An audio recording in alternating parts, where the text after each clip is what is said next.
আমরা শান্তি চাই, কিন্তু আমরা অন্যকে শান্তি দিতে চাই না। আমি রোহিঙ্গা ক্যাম্পে 8.5 বছর সার্ভিস দিয়েছি।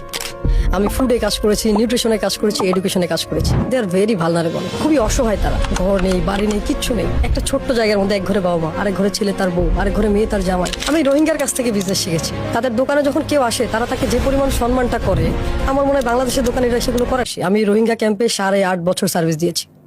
আমি ফুডে কাজ করেছি, নিউট্রিশনে কাজ করেছি, এডুকেশনে কাজ করেছি। রোহিঙ্গা ক্যাম্পে কোথায় ছিলেন? আমি উখিয়াতে ছিলাম। উখিয়াতে ছিলাম। আমি 13টা ক্যাম্পে কাজ করেছি। সো আমাদের যে প্রজেক্ট ছিল, আমরা 51,000 ফ্যামিলিকে, মোর দ্যান 2 লাখ রোহিঙ্গাকে খাবার দিয়েছি, সার্ভ করেছি। তো থাউজেন্ড কমপ্লেন আমরা হ্যান্ডেল করেছি আর কি। রোহিঙ্গাকে হ্যান্ডেল করা যে কি পরিমাণ টাফ।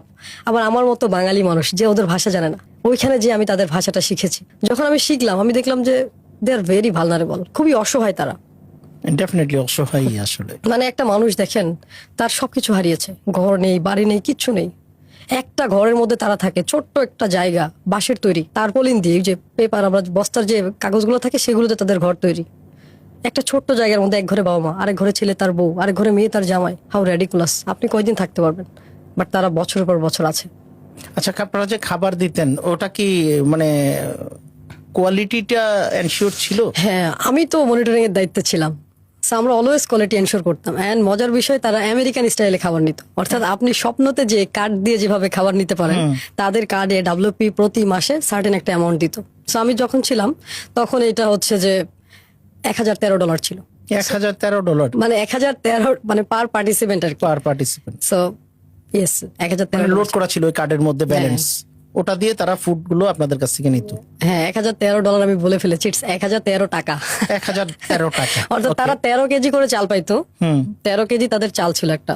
প্রথম দিকে আমরা তাদেরকে বস্তা বস্তা চাল দিতাম, বাট ওরা কি করতো, এগুলো সেল করতো। পরে ডাব্লিউপি এটাকে ইয়ে করেছে, যেহেতু এটা অনেক আগের ঘটনা, 2018। সো এখন তারা হয়তো অনেক কম বেশি করেছে। সো তাদের জন্য যে অ্যামাউন্টটা, অর্থাৎ 1,013 টাকা করে ছিল ডলারের হিসাবে, $10, সেম 10 কি $11 ছিল। ওকে।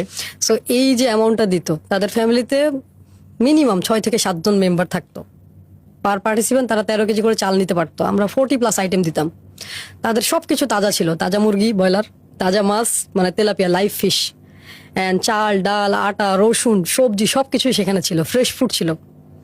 সো এতগুলো আইটেম তাদেরকে দেওয়া হইতো, বাট দিন শেষে এই আইটেমগুলো তো তারা ঠিক মতো ইউজ করতে পারতো না। অ্যান্ড আমি যদি আপনাকে বলি যে 1 মাসে আপনি বাজারগুলো করে নিয়ে যান, আপনি কয়দিন এই খাবারগুলো খেতে পারবেন? তাজা খাবার তো থাকবে না, শাকসবজি তো থাকবে না। রাইট। সো অনেকেই ভাবে যে তাদেরকে সবকিছু দেওয়া হয়, বাট তারা কিন্তু সবকিছু পায় না। তাদের স্ট্রাগলটা আরো ভয়াবহ। এই জন্য তাদের ফ্যামিলির ম্যাক্সিমাম লোক কাজ করে, কেউ দোকান করতেছে, প্রতিটা ঘরে ঘরে বিজনেসম্যান। আমি রোহিঙ্গার কাছ থেকে বিজনেস শিখেছি।